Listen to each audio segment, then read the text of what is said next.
menos mal. Y si no... Alberto, llama a Sara. Llámalos. Que ya no sé lo que quiero. A Sara. Con la mascarilla no se quiere. Es que Tenemos que sonreír con todo.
Moi bons días a todos e a todas, querido presidente, secretario xeral, compañeiros, compañeiras, saúdos dende este maravilloso enclave as provincias de Pontevedra, da Coruña, de Lugo e Ourense. Quixera agradecer xa as nosas convidadas, grandísimas mulleres con mayúsculas que nos acompañan, que han querido estar hoxe aquí para explicar en primeira persona o que é sobre terreno traballar na loita contra a violencia machista. Teñemos a Nazaret González, do CIN da Mancomunidade de Ordes, un dos CINs máis grandes de Galicia. Temos con nos a María José Novoa, que dirixe, entre outras entidades, a Casa da Muller para víctimas de violencia de xénero con enfermidade de saúde mental na Mariña. Nos acompaña Raquel Touriño, que ven de Cerdedo Cotobade, pero é a presidenta da Federación de Asociacións de Mulleres da provincia de Pontevedra, e Ana Saavedra. Ana Saavedra me dixo: quero que me presentes como unha víctima de xénero, porque o foi, porque sempre se é, pero ela, co seu impulso, creou a Asociación Mirabal para axudar precisamente as mulleres víctimas de violencia machista.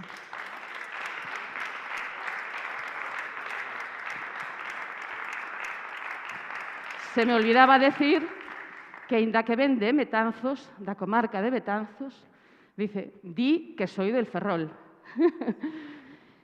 Bueno, pois, moitísimas gracias de verdade, presidente.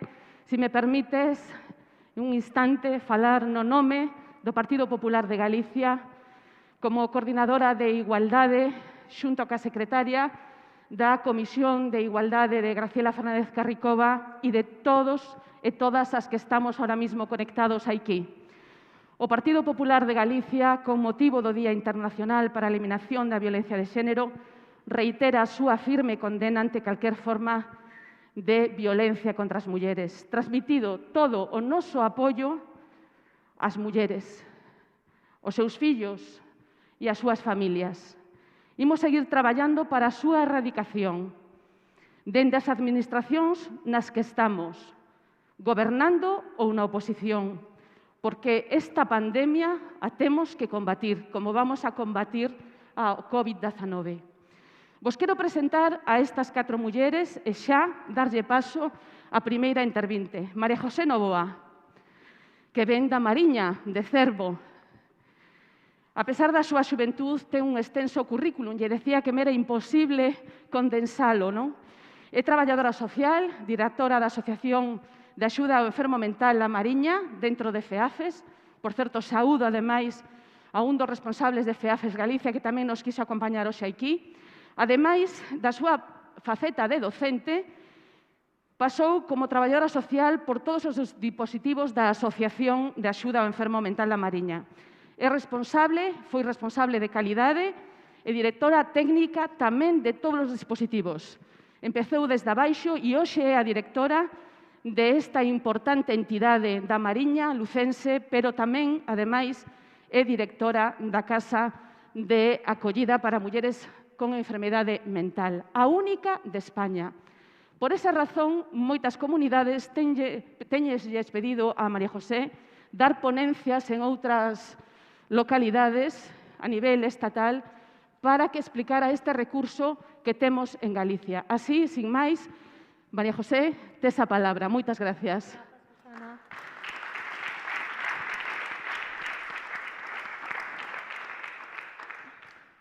Bos días a todos, señor presidente, Susana, compañeiras de estrado.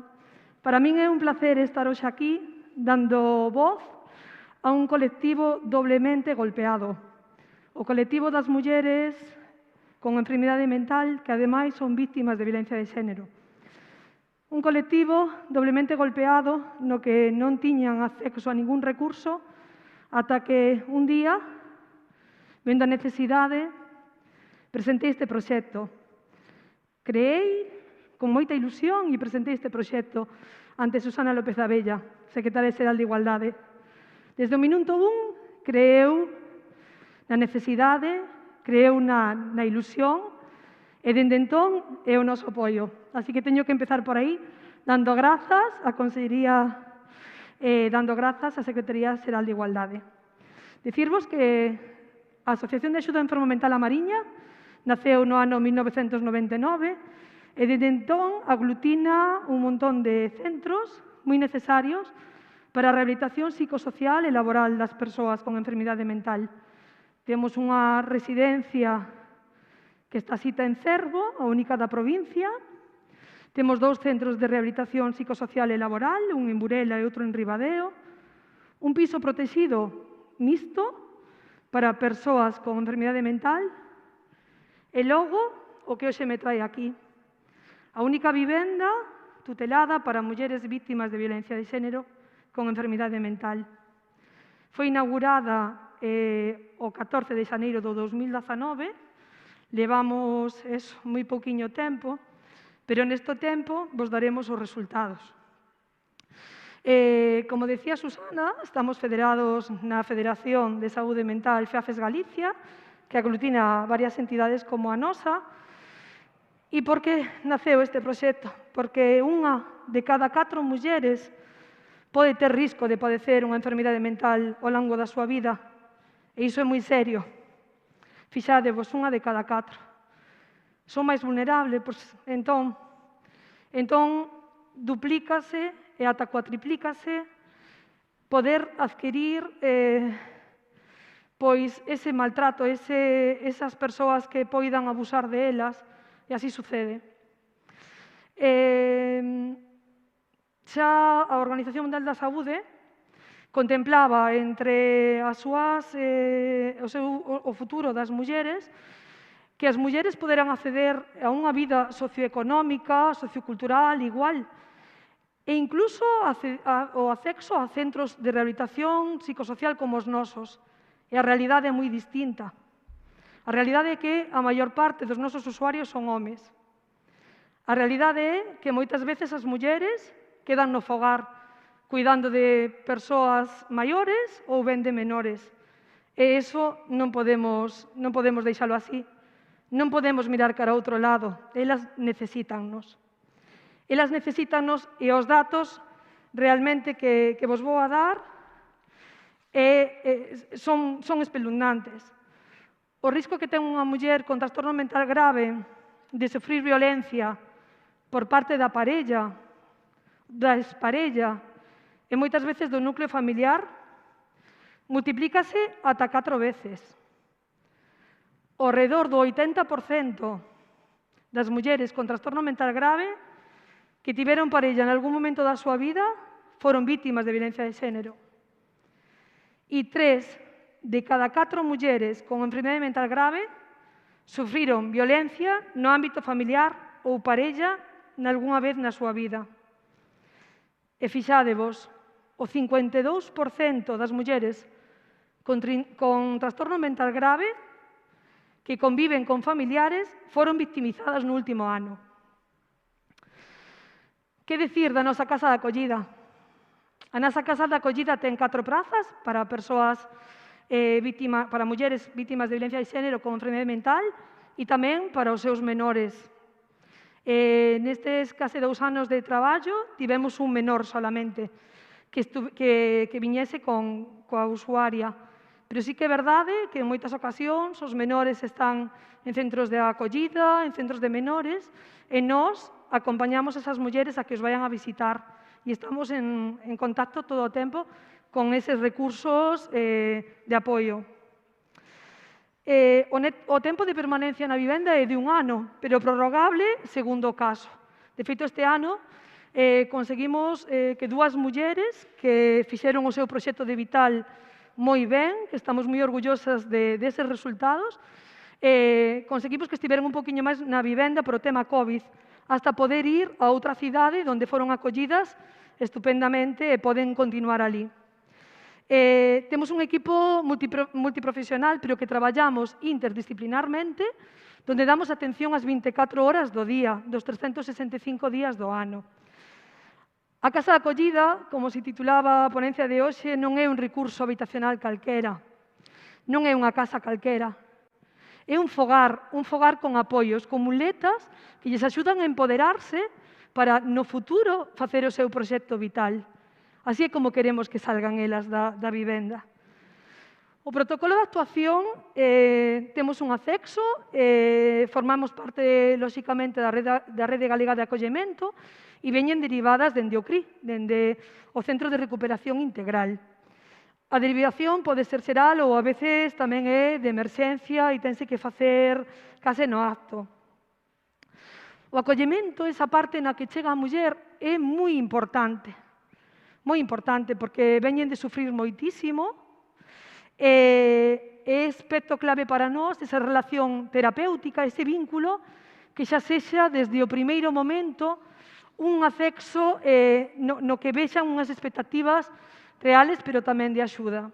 Discúlpame, teño que avisar de que xa, si podes ir rematando nesta exposición, que además estamos vendo tamén o PowerPoint que estás sobre o que estás explicando, pero que aquí non podemos ver. Vale, moi ben. Sinto interrumpirte, pero quédase aí uns segundiños nesta primeira ronda. Pois nada, entonces rematar trasladando esa miña ilusión por creación deste proxecto, por poder axudar, por poñer ese grau de area en axudar as mulleres e, sobre todo, decir a miña satisfacción tamén, porque, aínda que haxa días moi difíciles, sei que para elas somos unha bocanada de aire fresco. E quedome con eso, con esa motivación que ten todo o meu equipo. Só podo dicir hoxe que me sinto moi agradecida á Xunta de Galicia, que oxalá non fixese falla e que oxalá esta lacra fose só un mal soño. Grazas. Moitas gracias.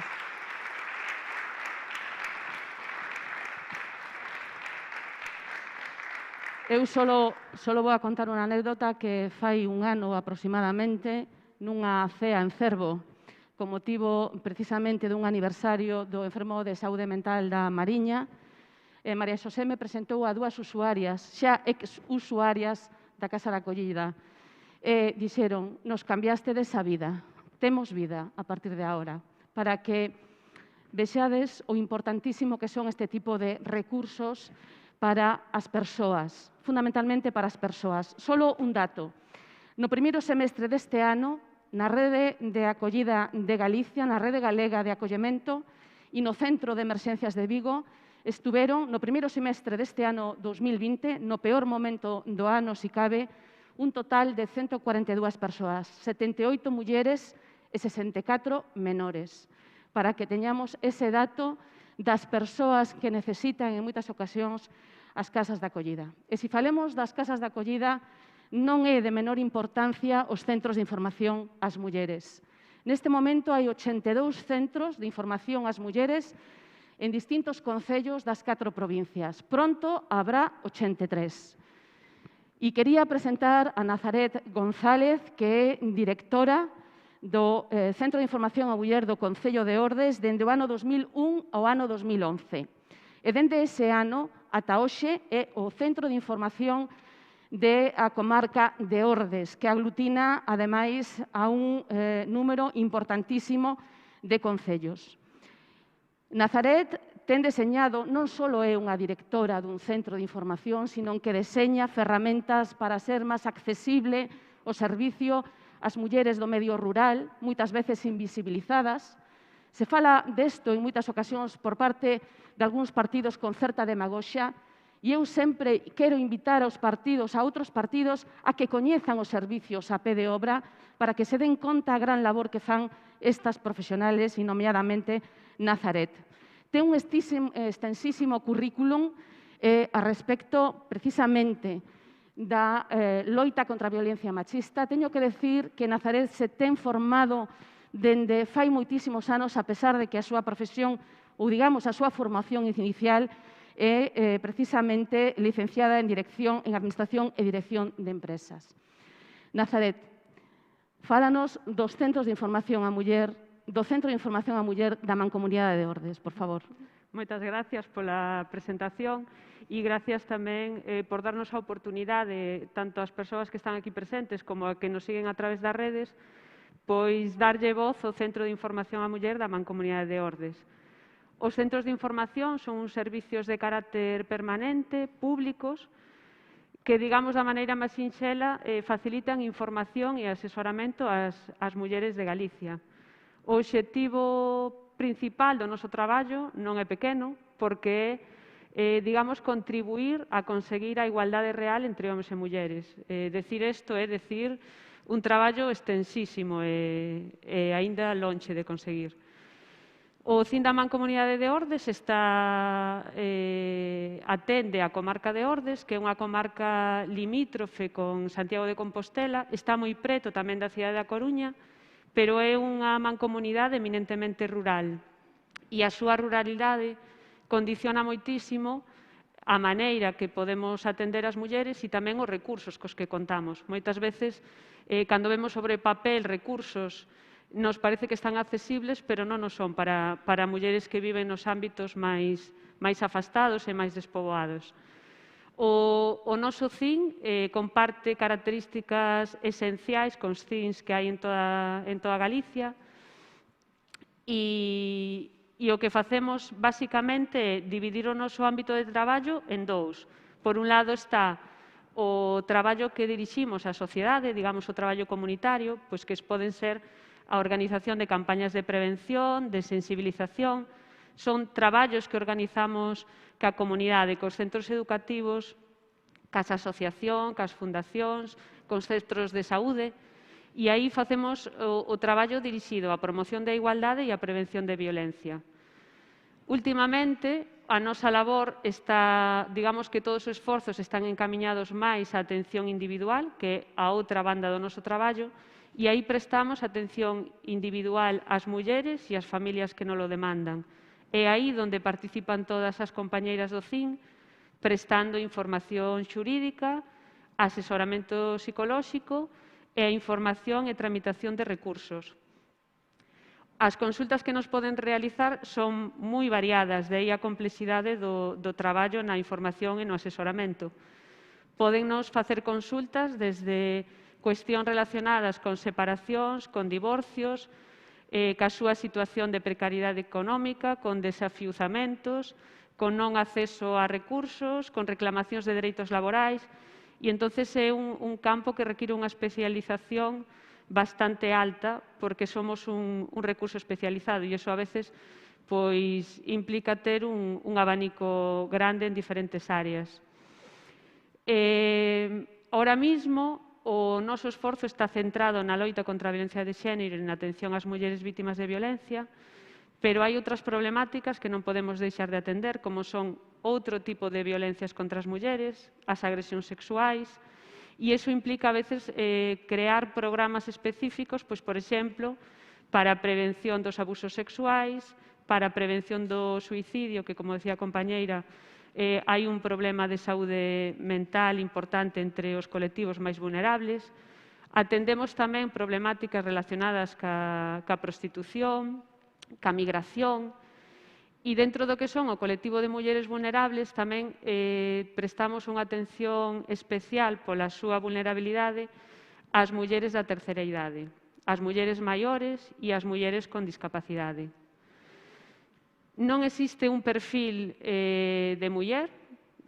O noso centro de información acceden mulleres de todas as idades, desde mulleres en idade avanzada a mulleres menores de idade, mulleres con emprego e mulleres que nunca estuveron empregadas, mulleres con recursos económicos e independencia económica que teñen outra serie de problemáticas, pero tamén mulleres que non teñen ningún tipo de subsistencia, mulleres que están fora totalmente da rede de recursos, pois o mellor pola súa situación administrativa irregular, que dificulta a veces o acceso a determinadas prestacións. E simplemente decir que estamos lonxe de resolver os problemas que moitas mulleres teñen, non só esas mulleres, sino os menores e as familias que dependen delas. Durante a pandemia foi moi evidente as necesidades que estas mulleres necesitan e pudemos comprobar as persoas que estuvemos atendendo directamente, porque hai que decir que a labor da rede dos centros de información á muller foi máis intensiva, aínda se cabe, durante a situación de alarma. Non se deixou de atender presencialmente as mulleres, que hai moitos recursos que se o fixeron, pois os centros de información á muller foron declarados esenciais e iso fixo que houvese que prestar atención presencial, telefónica e, bueno, tamén, como comentaban, pois desenvolver recursos específicos para poder atender tamén a través de videoconferencia e que as mulleres que se sentían máis soas, máis perdidas, pois tuvesen, digamos, un cara a cara cunha profesional, non? Cando botaban días, semanas, sin ver a ninguén, pois conectábamos con elas para ter ese acompañamento e mellorar a súa saúde. E aí vimos como realmente as mulleres novamente sufrían de maneira máis grave a problemática toda que traía a pandemia sanitaria, problemáticas sociais, económicas, de saúde. E a esa labor que vimos desenvolvendo ata o momento sumouselle ahora mismo unha parte importante a atención ás mulleres profesionais que estuveron en primeira liña nas trincheras atendendo as problemáticas urxentes da sociedade durante a pandemia e o confinamento.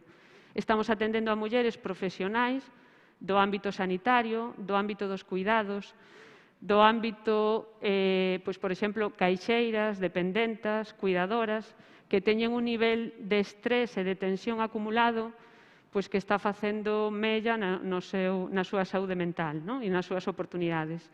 Simplemente para visibilizar un pouquiño de que estamos falando, porque eu falo de mulleres, falo de cantidades, e simplemente decir que a tendencia de usuarias é moi crecente, de aí a importancia de reforzar estes servizos, porque, para poñer exemplo, no CIN da Mancomunidade de Ordes vemos experimentando máis ou menos cada ano un incremento de 100 usuarias. Si no 2017 atendemos a máis de 400, no 2018 atendemos a máis de 500, no 2019 atendimos a máis de 600.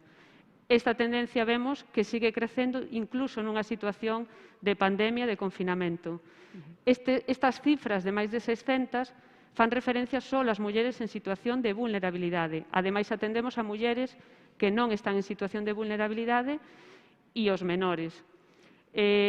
As profesionais dos centros de información á muller estamos agrupadas nunha asociación de profesionais dos centros de información á muller e o que compartimos e o que trasladamos é que é unha sensación compartida. O sobreesforzo e a sobrecarga de traballo que hai nos centros de información á muller e que creo que nestes tempos está sendo un apoio para moitas mulleres. Gracias. Gracias. Moitas gracias.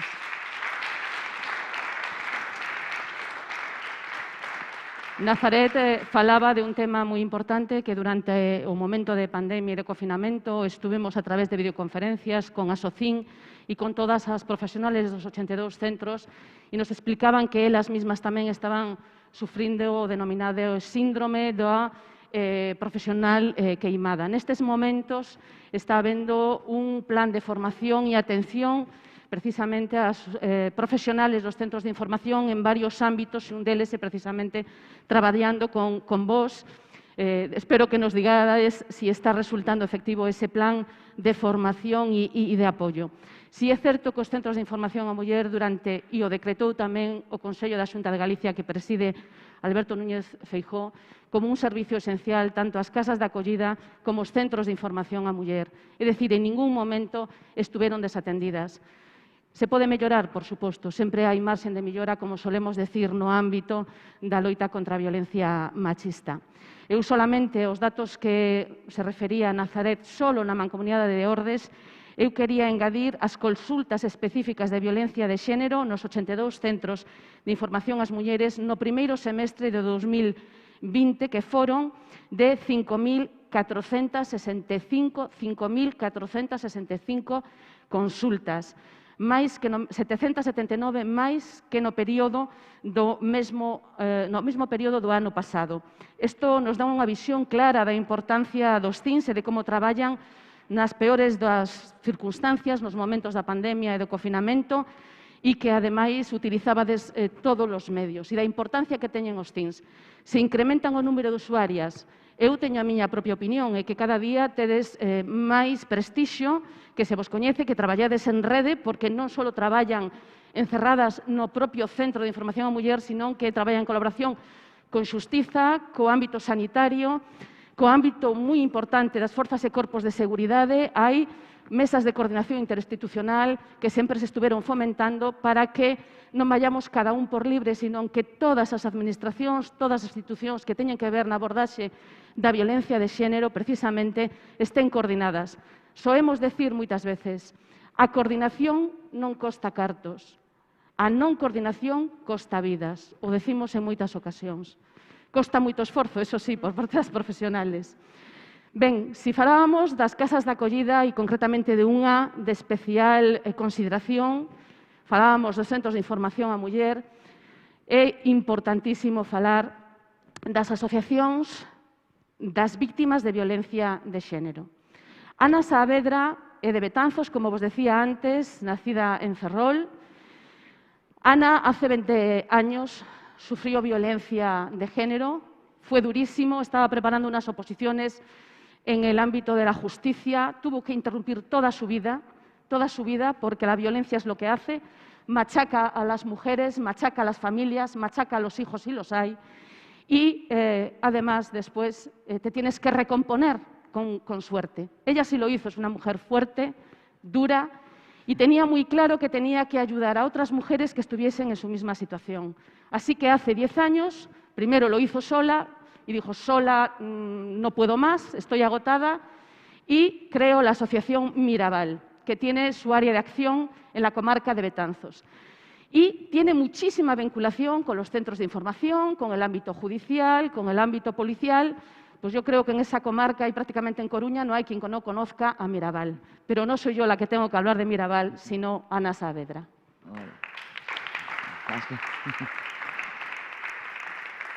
Presidente, Susana, compañeiras, bueno, vou falar en castelán porque podo mataros os oídos. Bueno, yo soy Ana Saavedra, he sido víctima hace 20 años, cuando no existía ley de violencia de género.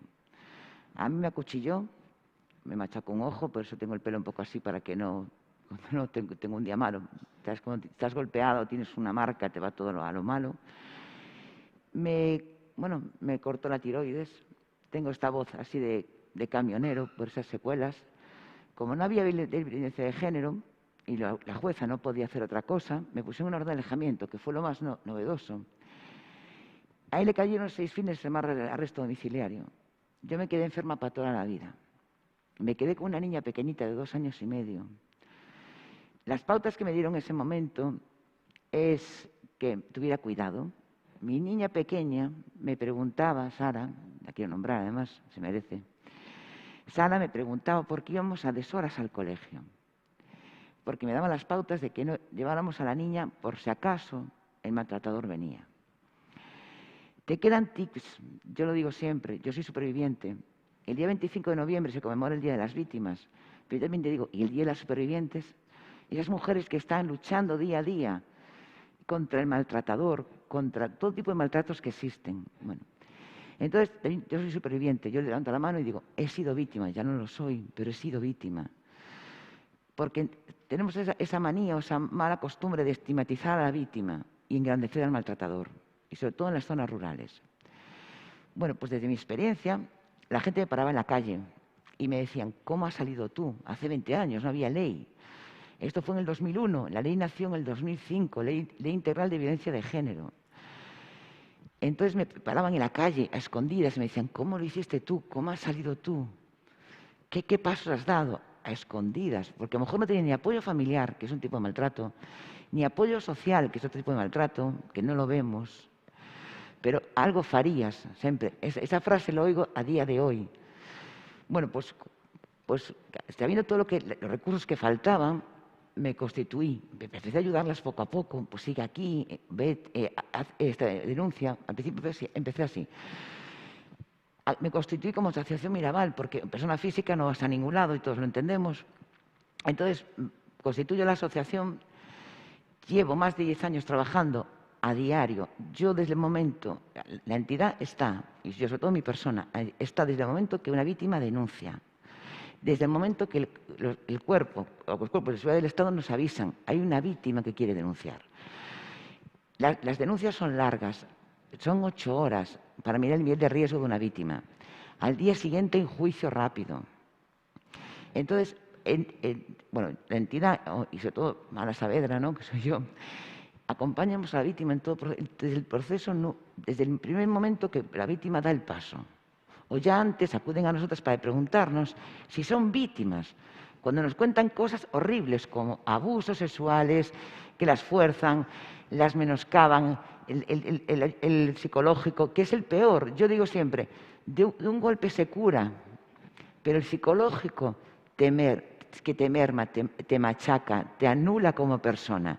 Algunas llegan sin saber ponerse, ni colocarse en una silla, ni saber ir al INEM. Les asesoramos en todo el proceso de hecho judicial, les acompañamos. Gracias al Estatuto de las Víctimas, también del 2015, podemos acompañarlas al juzgado. Hemos creado, hemos creado desde la entidad y el juzgado de Betanzos, que es partido judicial y lleva 17 ayuntamientos, hemos creado una sala para las víctimas, para que estén solas y no se vean como maltratador. Os voy a contar una anécdota muy rápida. Bueno, con su señoría, el decano, don Roberto Valvalvedro, que ahora está destinado en Lugo, un juez implicado, porque tenemos un convenio de colaboración. Entonces, un día le comenté, oye, Roberto, señoría, es que a esta chica que vas a tomar declaración del miedo al ver pasar en el juzgado, pues diáfano, a ver pasar al maltratador, se meó encima. Os lo cuento así. Imagínate, esa chica golpeada y meada, es la vejación más grande del mundo. Entonces, creamos una sala para que no se vieran ni ella ni sus niños con el maltratador. La única sala que hay en toda Galicia.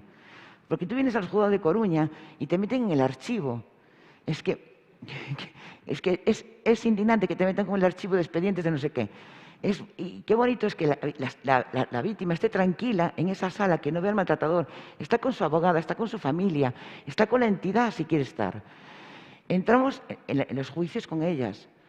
Las ayudamos al siguiente paso, que es decir, ellas vienen anuladas psicológicamente, que es lo más duro, a ir al INEM, a presentarles una ayuda económica, porque ellas no tienen, también otro tipo de maltrato es el económico, ¿no? Y entonces, gracias a la Secretaría General de Igualdad, que tengo que agradecerlo, lo siento, cuando las cosas se hacen bien hay que hablarlas bien, y cuando se hacen mal, pues se dan quejas, pero cuando se hacen bien, se hacen bien. Les gestionamos las ayudas, las derivamos al Centro de Información a la Mujer, el que tenemos más cercano es el de Coirós, el de Curtis. Tengo víctimas que compartíamos con Nazaret, desde órdenes, vienen a Betanzos, a la Asociación Mirabal. Les acompañamos en todo el periplo, hasta buscarles un trabajo, que es mi mayor satisfacción. Porque ahí se empoderan, ahí salen ellas, ahí se quieren, ahí se recomponen, como lo he hecho yo. Y yo digo que la violencia de género no tiene fecha ni horario en el calendario, es todos los días. Y yo solo quiero haceros un inciso y ya acabo. Quiero que, por favor, no seamos cómplices, no seamos policías de mascarilla. Con el confinamiento oíamos a víctimas en los pisos gritar y no hacíamos, no te metas, no te metas. No seamos cómplices con otra pandemia. Una pandemia es el maltrato y otra pandemia es el COVID, lo que nos está pasando. Pero no estamos cómplices y seamos policías de mascarilla. Esa no le va mascarilla, está fumando, no le va mascarilla. No seamos cómplices de que hay una mujer que a lo mejor está gritando con sus hijos en casa y no puede salir de ese círculo del maltrato. Bueno, yo acabo para dejarle a Raquel. Gracias.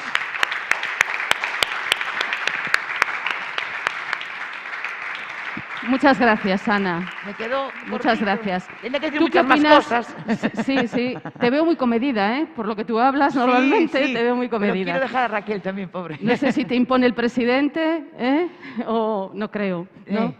O te imponemos, no sé, pero que tú además no te dejas imponer, porque efectivamente ella ha luchado por los derechos de las mujeres víctimas en los juzgados, donde efectivamente nunca, no es para ninguna persona normal acudir al juzgado un plato de gusto, todo lo contrario, nos ponemos muy nerviosos. Imagínense una mujer víctima de violencia. Yo te quiero hacer una pregunta que me permita la organización un momento. ¿Qué opinas cuando se escucha las mujeres denuncian por violencia de género para conseguir un mejor divorcio? Perdón. ¿Un mejor divorcio, una mejor separación? No, para nada, no. Yo sinceramente, yo como víctima, que no soy tal, pero detecto una víctima real y una víctima que a lo mejor quiere venir a buscar, pues, como digo, tienen ayudas, les comenta, los abogados de calle comentan cosas. Una víctima real es triste contarle. Ellas vienen acobardadas, vienen, pues, aparte de contarle al guardia civil lo que te está pasando, a la asociación, al juez. Esas víctimas, ahí te das cuenta que es una víctima real. Ya no pasan el siguiente filtro. Ya no llegan a decir, vamos a vivir de subvenciones, no, ni de pagas, no. Ya es que una víctima real la conoces cuando es la de decir. Yo te voy a contar una anécdota muy rápida para que a colación de eso, Susana. El otro día tuve una señora de 83 años. 82 años. 83. De un rural de Betanzos, que hay un ayuntamientos y cogemos un poco la zona rural. La señoriña, con los dientes partidos, costillas rotas, magullada, lo único que me pregunta es, ¿perdo a casa? ¿Voy a perder a casa? Y yo, no, señora, no. A ver, las víctimas reales tienen que pasar muchos filtros y aparte, aunque pasara un filtro como el juzgado, ya derivamos a centros, al CRI, lo derivamos, hacemos derivaciones, entonces ya no pasaría otro filtro. Gracias, Ana. Muchas gracias. Tamén algo que decía moi importante, Ana, é que temos que ter moi en conta. Temos a obligación, así está recollido na legislación, de que calquer persoa que saiba, que escoite, que note que hai unha violencia, ten a obligación de denuncialo. Incluso pode incurrir en delitos se non denuncia, igual que o deber de asistir en un accidente de tráfico. Isto non se coñece demasiado porque a legislación é extensa, pero deberíamos de sabelo. Dende a Xunta de Galicia se firmou un convenio precisamente cas comunidades dos veciños para concienciar aos veciños e veciñas de que deberían de alertar sobre este tema. Isto veu a raíz precisamente do asesinato de Ana Enjamio en Vigo, que foi asesinada unha muller de 20 e poucos anos no portal da súa casa sin que nadie acudira. Non quero decir que debemos todos e todas, administracións por suposto, os partidos sin duda, pero todos e todas nos debemos de implicar na loita contra a violencia machista. Eso que fixo Raquel Touriño. Raquel Touriño é unha muller moi nova que, ademais, está especializada na área de químicas, ten unha longa experiencia laboral no ámbito da automoción, pero decidiu un día especializarse tamén porque dixo, teño que facer algo, non me podo quedar quieta. Empezou e fixo varios cursos, tanto na UNED como na Universidade de Nebrija, no ámbito da prevención da violencia machista e tamén na igualdade de oportunidades aplicada aos servicios sociales. E se deu conta, estando nunha asociación en Cerredo Cotobade, corríxeme se me equivoco, que, efectivamente, moitas veces os trámites burocráticos que impoñemos ás asociacións pequenas facían que moitas delas non puderan chegar a ter recursos económicos para poder desenrolar as súas accións, as súas actividades en pequenos concellos, non? Asociacións de mulleres rurais e demais. Así que decidiu crear a Federación, ela e outras mulleres de asociacións, dice, vamos a crear a Federación de Mulleres da provincia de Pontevedra para apoiar as asociacións e apoiar e detectar, porque moitas veces unha muller que é vítima da violencia non se atreve a ir a un centro de información á muller ou directamente a unha comisaría ou a un cuartel da Guardia Civil, porque ten pavor. Moitas veces elas o único que queren é que me deixe tranquilo o maltratador, quero vivir a miña vida e que me deixe en paz, que se olvide de min. Por eso non quere denunciar en moitas ocasións, que ese outro tema do que podríamos falar pois en outra ocasión e a importancia que ten o ámbito xudicial. Entonces, como decía, Raquel Touriño y compañeiras de FEMUPO y de distintas asociacións como tú, a Estrada, Lalín, Cerredo Cotobades, Trivela, etcétera, etcétera, decidiron crear esta asociación donde moitas mulleres, donde detectades, ademais, a través de cursos, de programas, de talleres detectades, e, ao mellor, se abre unha muller para decir, eu teño un problema. Entonces, aí empeza o traballo de FEMUPO e das asociacións da Federación. Raquel Touriño. Gracias, Susana. Gracias, compañeiras.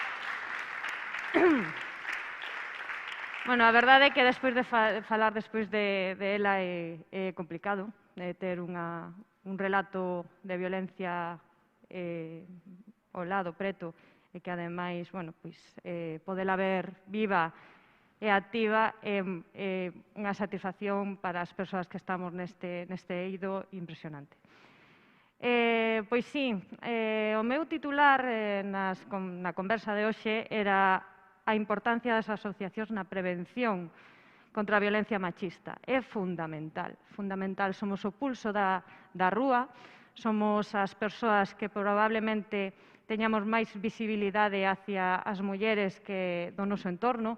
Temos tamén a confianza, podemos ter a confianza e teñen máis fácil achegarse a nós para, nun momento dado, Raquel, necesito buscar un traballo, necesito sair de aquí, ou, bueno, non me atopo ben na casa. Bueno, aí é onde entramos as asociacións para poder detectar e previr este tipo de violencias. Somos fundamentais, ademais, é importante entender que non somos chiringuitos, como moitos nos clasifican por aí, non todo o contrario, ademais, somos persoas con vocación, con gañas de cambiar o entorno que nos rodea e mellorar a situación das mulleres, pero non só das mulleres, das familias, das persoas en xeral. Non somos asociacións, non debemos de ser asociacións excluíntes de todas as persoas que poden precisar axuda, porque o mellor axudar a un home a topar un traballo fai que se mellore a relación na súa casa e podemos o mellor evitar situacións complicadas que despois derivan en maltrato e xa non tendría que falar con elas para que me axudaran a tratar esa situación, esa problemática no fogar. Entón, bueno, sí, somos importantes e, ademais, hai un cambio nas asociacións, deixamos de ser as asociacións de mulleres, eso son cousas de mulleres, non? Xa se nos ve como entes importantes, se nos implica na vida administrativa, implícasenos na vida laboral tamén, como entes, bueno, pois con algo que decir.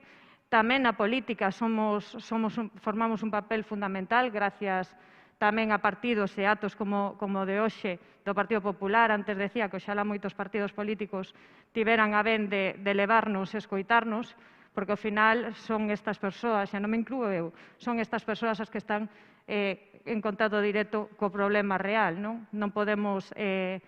se pode pretender que a política se afaste dos problemas reais, elas son o mecanismo.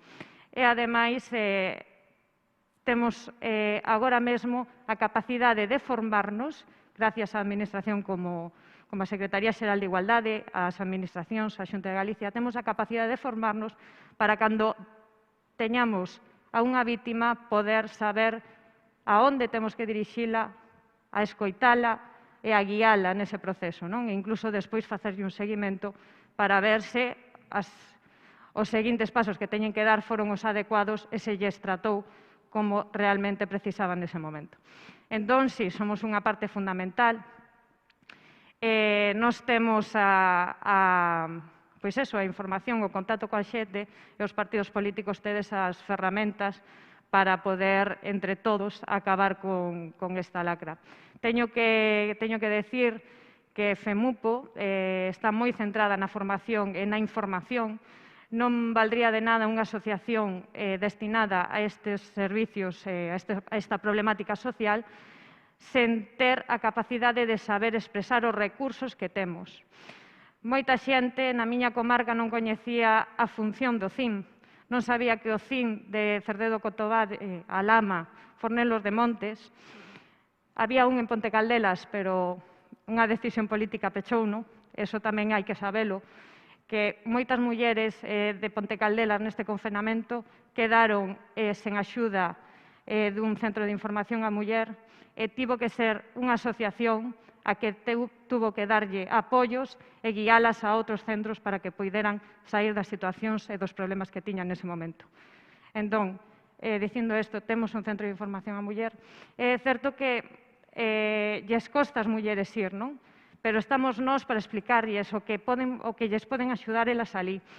Todo o entramado que hai detrás, todos os recursos que hai por parte, neste caso, ademais da Xunta de Galicia, contigo ao frente, Susana, e agora coa conselleira, todos os recursos que hai que moitas veces o que non está dentro non sabe o que hai, pero sí os hai. Hai moitísimos recursos, hai moitísima unión por parte de todas as forzas e corpos de seguridade do Estado, por parte da sanidade e, polo tanto, é unha función fundamental das asociacións mostrar todo ese tipo de información ás mulleres e á sociedade en xeral, non? Despois, visibilizarnos moito, moitísimo, para que a xente sepa que estamos aí e que o teléfono soe cando o precisen. Para rematar, engado que FEMUPO tivo que atender neste confinamento sobre 40 chamadas, 4 delas de violencia de xénero.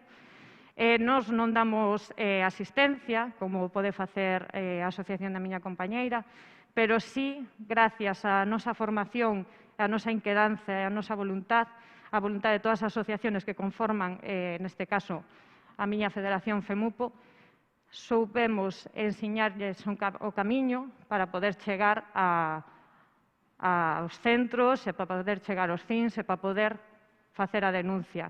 3 delas non deron o paso, unha sí. Con unha é suficiente. É frustrante, é un camiño frustrante, como asociación, como persoa, pero con unha é suficiente para saber que estamos facendo correcto, que tenemos que seguir na liña e que temos que formarnos como asociacións e, sobre todo, somos importantes e téñenos que escoitar. Moitas gracias. Nada, vamos. Moitas gracias. Moitísimas gracias ás 4. Tiñamos previsto tamén, facer unhas preguntas, pero dado que vamos moi cortos de tempo, é imposible. Non sei se algunha quere matizar algo ou decir algo, se non... Sí, María José, nada, Nazaret. Temos moito marxen de millora, verdade que sí, moito marxen de millora, pero creo que temos un gran camiño andado hasta agora. As 4, vos referistedes algo moi importante, que as mulleres queren, as que non son profesionales en activo, as que non teñen traballo, que queren é traballar para empoderarse, para mellorar. O decía Raquel onte, na contraportada do Diario de Pontevedra, vos lo recomendo a lectura, o dice hoxe Ana Saavedra no suplemento de La Voz de Galicia, onde se fala, ademais de esta violencia, aínda que ela estaba un pouco disgustada, me comentaba fai un rato que quizás con titulares excesivamente escravosos. Creo que temos que traballar moito tamén, efectivamente, no ámbito de tratamento informativo da loita contra a violencia machista. O ten dito tamén en numerosas entrevistas María José Novoa e Nazaret González, que son mulleres visibles. Rematamos xa dicindo que nós temos 2 programas importantísimos, precisamente en base ao coñecemento voso, que nos lo trasladaches, e no ano 2016 creamos un programa pioneiro en España. Galicia foi a primeira comunidade autónoma que sacou unha orde de convocatoria para a inserción laboral de mulleres vítimas de violencia no ano 16, para entidades sin ánimo de lucro, e no ano 19 para o fomento do emprego de concellos. Eso a nos enche de satisfacción cando falamos con vos e nos decides e nos mandades o feedback de que estas mulleres lles cambiou a vida o feito de ter un traballo e de que son valoradas, non? Para volver a empoderarse e reconstruirse como mulleres. Nada máis. Moitísimas gracias, Nazaret, por vir dende Ordes. María José, que viñeches dende a Mariña, de Lugo, con gran esforzo. Moitas gracias tamén.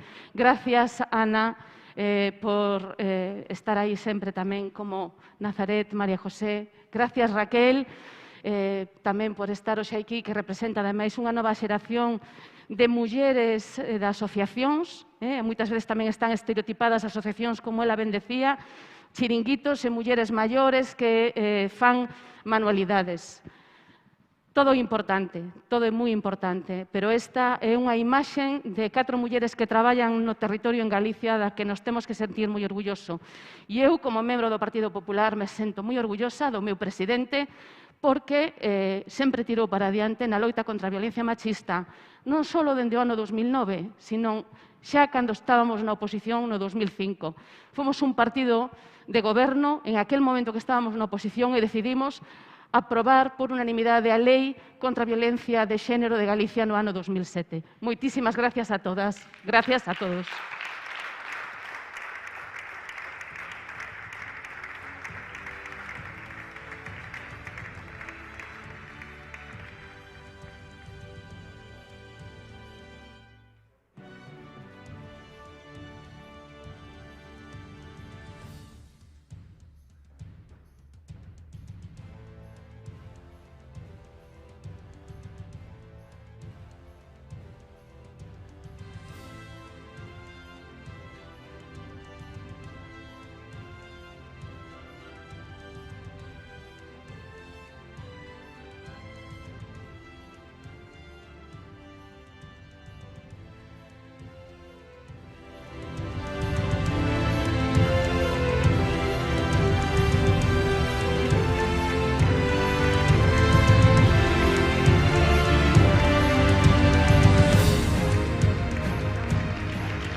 Moitas gracias.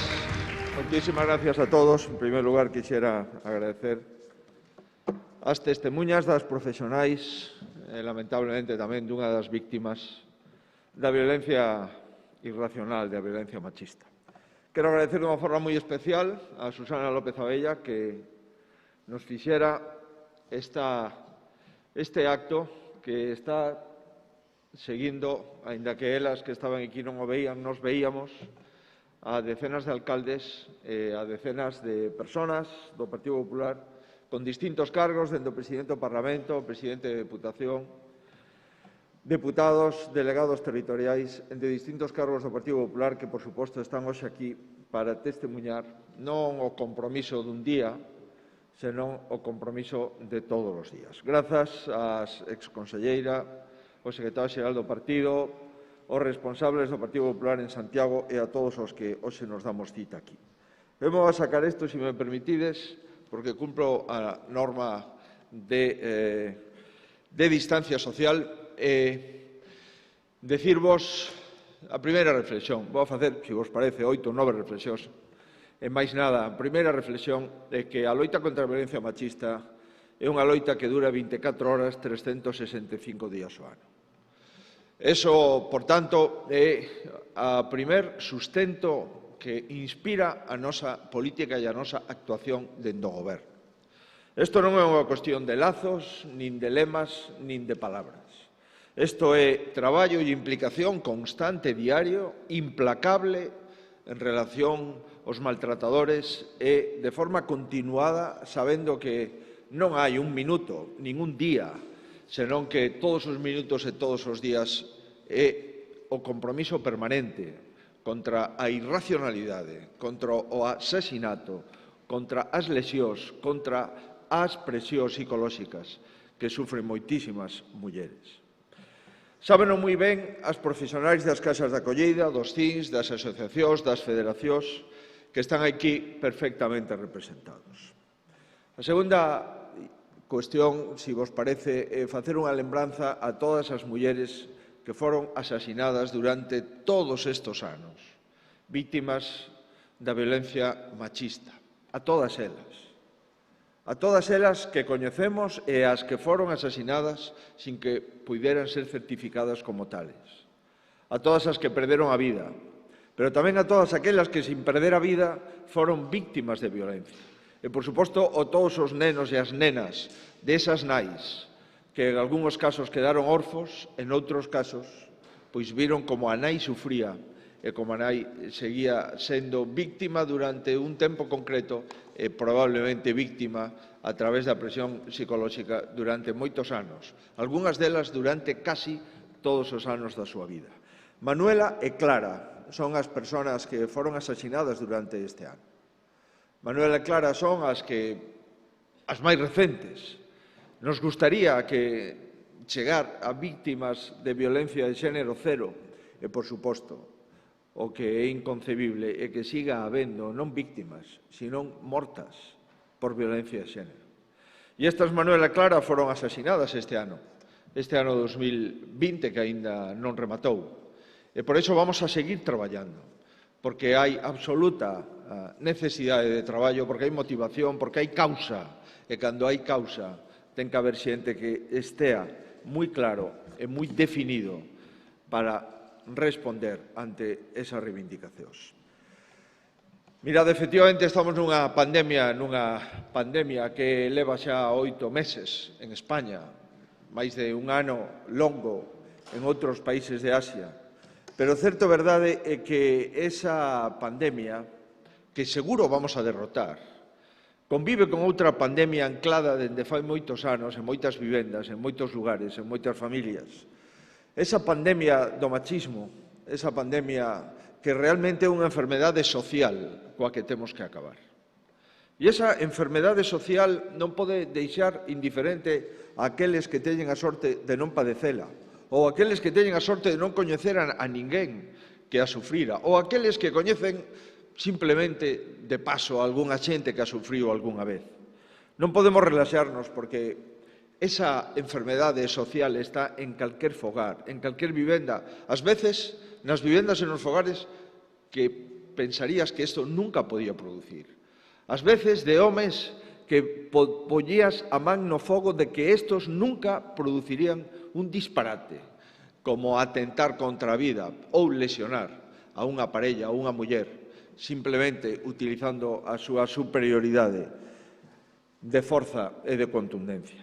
A violencia machista está en calquer lugar e en calquer momento. E por iso esa enfermedade social hai que acabar con ela, e hai que acabar con ela de forma implacable. Mirade, como cuarta reflexión, penso que os partidos políticos temos que mollarnos ao respecto. Pero temos que mollarnos sin botarlle a culpa aos demais, sin politizar a violencia de xénero. Temos que mollarnos e temos que facer un compromiso para buscar a solución e utilizar a política como unha ferramenta noble, como que é, como unha ferramenta útil, como que debe ser, e como unha ferramenta contra unha violencia machista que é o consenso que nos une contra a barbarie, contra o asesinato de calquer tipo. Os partidos políticos teñen que falar. Representamos os cidadáns. Os gobernos que salen democráticamente das urnas representamos non os votantes que os levaron ás urnas, senón a todo o corpo electoral que tivo a posibilidade de votar libremente nunha urna. A prioridade e a trascendencia da violencia machista ten que formar parte das prioridades e das trascendencias das políticas. A quinta reflexión é que as ferramentas políticas efectivamente teñen que ser parte da solución. Pero iso non quere dicir que se deba de politizar a violencia machista. Cando un partido utiliza a violencia machista para botarlle a culpa aos demais, cando un partido utiliza a dor ou o asasinato das mulleres para intentar menoscabar a un rival político, está utilizando a violencia machista, non está loitando contra ela. Trátase de un problema de Estado. E nós, os galegos, que nos gusta cumplir os pactos, estamos a disposición do goberno de turno, do goberno que hai agora ou do goberno que veña despois para manter en pé ese pacto de Estado que nos dimos entre todos, e para non botarnos a culpa cando temos un pacto e temos que desenvolvelo. Mirade, somos o partido máis importante de Galicia, pero non porque o digamos nós, senón porque os galegos así non lo acreditan. Somos o partido máis importante de Galicia en votos e en representación. Somos o partido que máis tempo leva gobernando Galicia e por iso temos que sentirnos orgullosos do que facemos e comprometidos con aquilo que nos queda por facer. Aí aparecen unha serie de informacións e de mensaxes durante esta mañá. E mirábamos como no ano 1998 empezamos a diseñar as primeiras estrategias contra a violencia machista. E podemos decir con orgullo que o primeiro plan contra a violencia machista é un plan que se aprobou en Galicia no ano 2002. E unha das primeiras leyes de España e de Europa que se aprobaron contra a violencia machista foi unha lei que aprobou o Parlamento galego no ano 2004. E por eso, queridos amigos, agora que fai casi 20 anos dos primeiros pasos que deu o goberno do Partido Popular da época co presidente Fraga, agora que volvemos a estar no goberno por decisión inapelable das urnas, temos que seguir traballando ao respecto. Somos unha comunidade autónoma pioneira nas políticas contra a violencia machista. Cando gobernamos, aprobamos plans e leis antes que os demais. E cando non gobernamos, pactamos co que estaba gobernando para seguir traballando nesta travesía contra a barbarie machista. Mirade, somos a primeira comunidade autónoma de España nos permisos de paternidade no ámbito da función pública. Por iso, queridos amigos, creo que non debemos de perder en ningún caso de vista o que fixemos e a prioridade das nosas políticas. Vamos a seguir buscando o máximo consenso posible. Vamos a intentar rebelarnos contra todos aqueles que nos queren dar leccións e que creen estar en disposición da verdade absoluta. Vamos a seguir aprendendo as mellores prácticas. Vamos a seguir traballando con humildade, pero, dende logo, a humildade non é pasotismo. Do mesmo xeito que estamos dispostos a aprender das mellores prácticas, non estamos dispostos a aceptar leccións de aqueles que non fixeron pola violencia machista o que a sociedade reclama, que é unidade, consenso e pacto.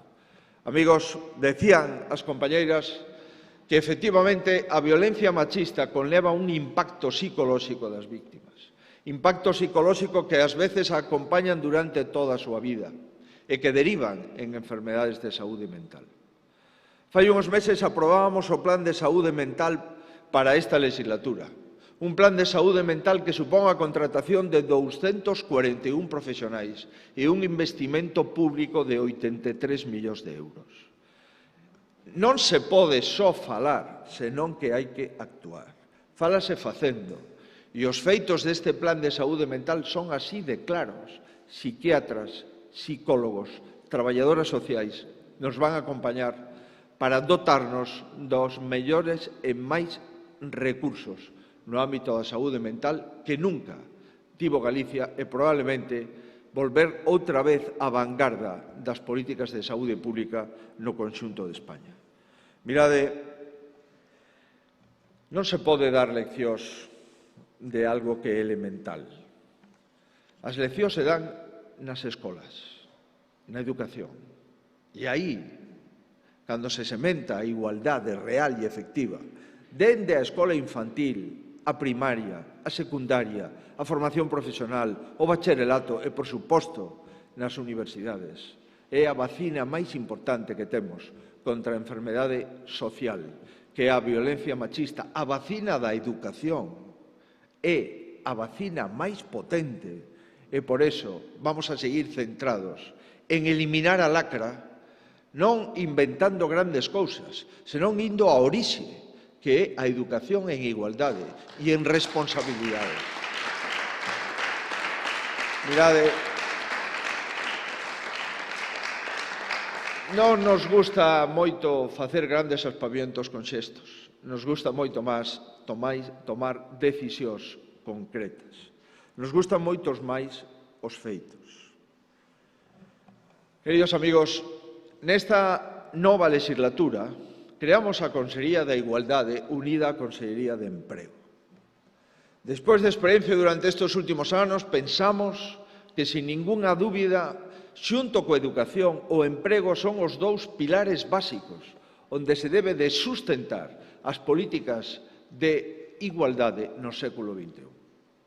Cando hai emprego, hai liberdade, e cando hai liberdade, hai igualdade. E por iso a Consellería de Emprego e Igualdade é unha das novedades máis importantes desta legislatura que acaba de comenzar. E as políticas de emprego e as políticas de igualdade salarial e as políticas de posibilidade ante o emprego da muller igual que a dos homes e as políticas de conciliación e as políticas de non penalizar a unha muller polo feito de ser nai porque o home é pai e, polo tanto, os dous teñen que estar en igualdade de condicións, son as políticas reales e as políticas efectivas e as políticas progresistas. As políticas do futuro. A política do futuro é ahondar no emprego, para que ese emprego dea a liberdade á muller para elexir parella, para separarse cando considere oportuno, para decir hasta aquí non sigo e para seguir camiñando libre e autónomamente no futuro, co seu emprego e ca súa independencia económica. Amigos,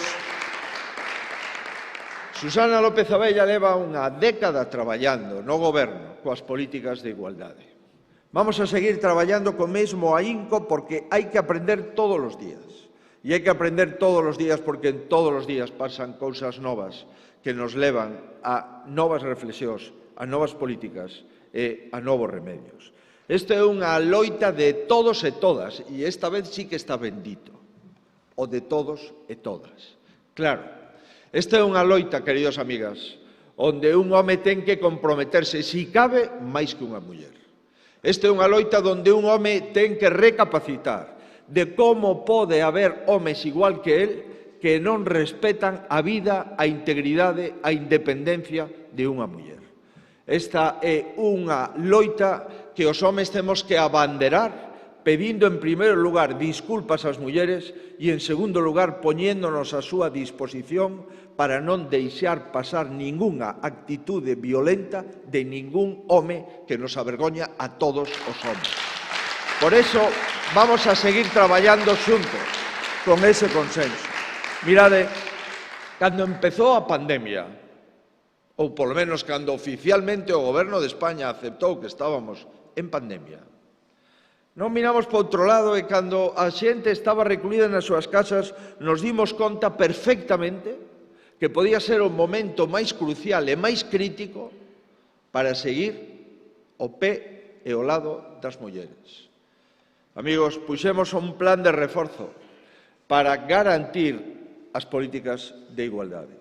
E esos plan de reforzo formaron 20 medidas que estuveron durante todo este tempo activadas, manter a operatividade normal dos servizos.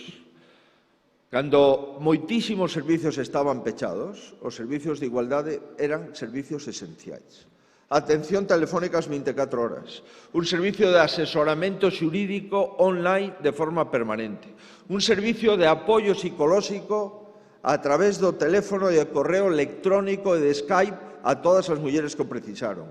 Un servicio de quenda, de garda psicolóxica permanente e uns seguimentos permanentes telefónicos con todas as mulleres que o necesitaban. Reforzamos a rede de centros de acollida. Ampliamos o bono de alugueiro social gratis durante os tempos de confinamento.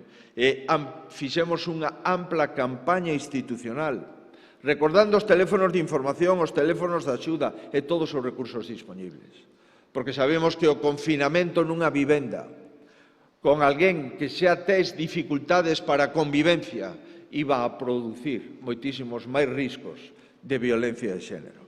Só no primeiro semestre desde ano 2020 concedemos axudas económicas a 505 mulleres víctimas de violencia de xénero.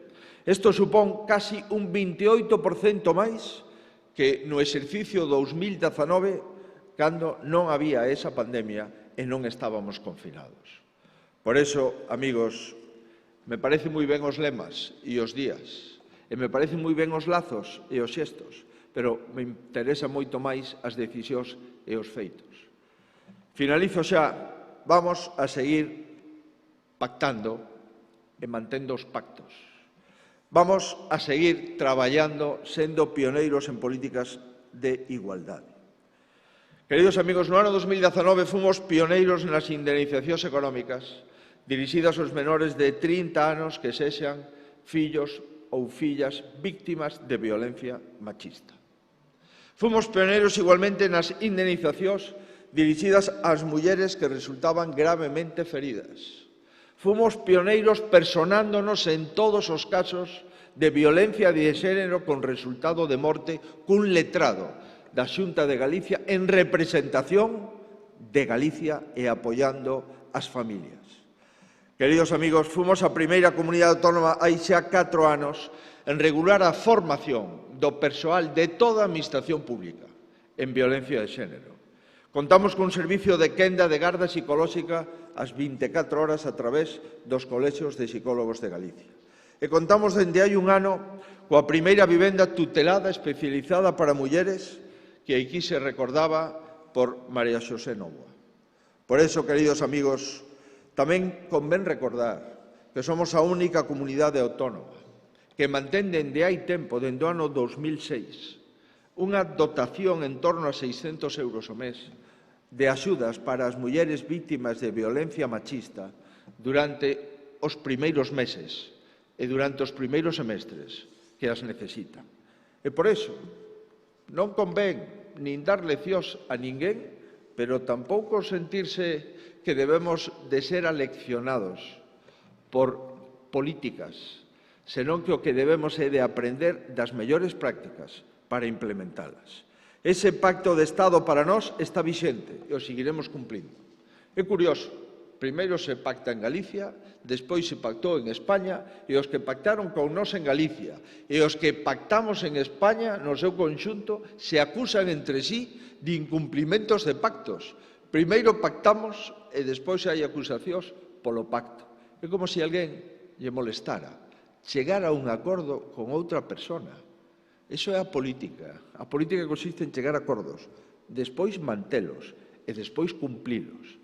Nos, dende logo, nos dá exactamente igual. O pacto en Galicia e o pacto en España para nós está completamente vixente. O pacto estatal finaliza no ano 2022. Nos levamos cumplindo máis do 60% total das medidas e aínda nos quedan 2 anos para finalizar o pacto. E a bo fe que intentaremos cumplilas na súa totalidade. E antes de rematar, insisto, gustaríame volver ao principio. Mirad, esta enfermedade social sí ten vacuna. Esta enfermedade social ten unha vacina que empeza polo principio, que empeza na educación infantil, que empeza na casa, non aceptando ningún tipo de comentario machista de un irmán sobre unha irmá ou de un pai sobre unha filla. Esta vacina empeza na educación nesa asignatura optativa que está neste momento en vigor na secundaria en Galicia. Esta vacina ten un nome que é a educación en liberdade, a educación despolitizada, a educación sin ideoloxías, a educación en formación, en liberdade, a educación para que cada un posteriormente vaya formando a súa forma de pensar, a súa forma de sentir e a súa forma de defender esos principios da Declaración de Dereitos Humanos. Por iso, queridos amigos, temos que mudar entre todos as mentalidades machistas, pero non só as mentalidades, tamén os comportamentos machistas. E iso é as 24 horas, os 365 días ao ano. Moitísimas gracias a María Xosé Novoa, a Nazaret González, a Ana Saavedra e a Raquel Touriño pola súa testemunha. Vamos a seguir contando con todas as mulleres e vamos a seguir comprometidas con todas elas. Son as nosas aboas, as nosas nais e as nosas fillas. Vamos a seguir traballando para erradicar a violencia machista, porque é unha enfermedade social que ten vacina e porque, ademais, non merecemos, en ningún caso, que sexamos os homes os responsables desta enfermedade social que tanto nos avergoña. Máis nada, moitas grazas e sigamos traballando.